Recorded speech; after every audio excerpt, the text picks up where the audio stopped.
Welcome. Before you ask, let me answer. There are several possibilities to consider here. In today's video, we'll discuss these possibilities and delve into the pros and cons of reading books. So, let's get started. For many people starting or interested in personal development, the first thing that comes to mind is developing a reading habit. Nowadays, books are easily accessible, but there's no guarantee that the books you find will always have a positive impact. Let me provide some examples to clarify. There are millions of books in the market, and while some provide accurate and valuable information, others may offer misleading or incorrect content. This brings us to our first key point: choosing quality books.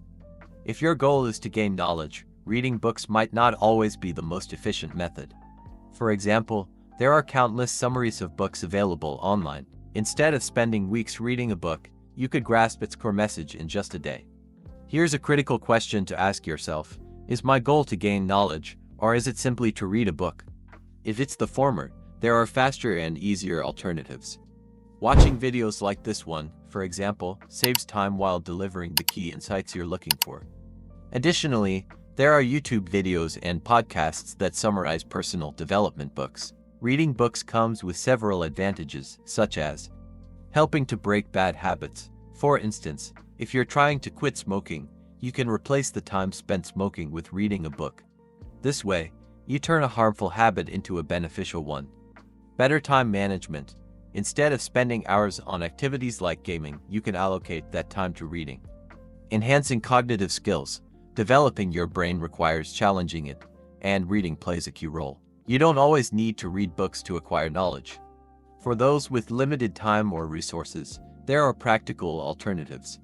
Watch YouTube videos summarizing the books you're interested in. If you're saving money, you can avoid purchasing books and instead explore free content online. For busy students or professionals, a book that might take weeks to read could be understood in just 20 minutes through a summary or review. One of the biggest mistakes in reading is choosing low-quality books. If your goal is to get meaningful results, you should avoid books with little educational value. Such books often exploit emotional or sensational topics like blending romance with erotica to attract readers. It's akin to the OnlyFans of books, so to speak. To be clear, whether or not to read a book is entirely your choice. My intention is to highlight that knowledge isn't confined to books. There are many other ways to access it.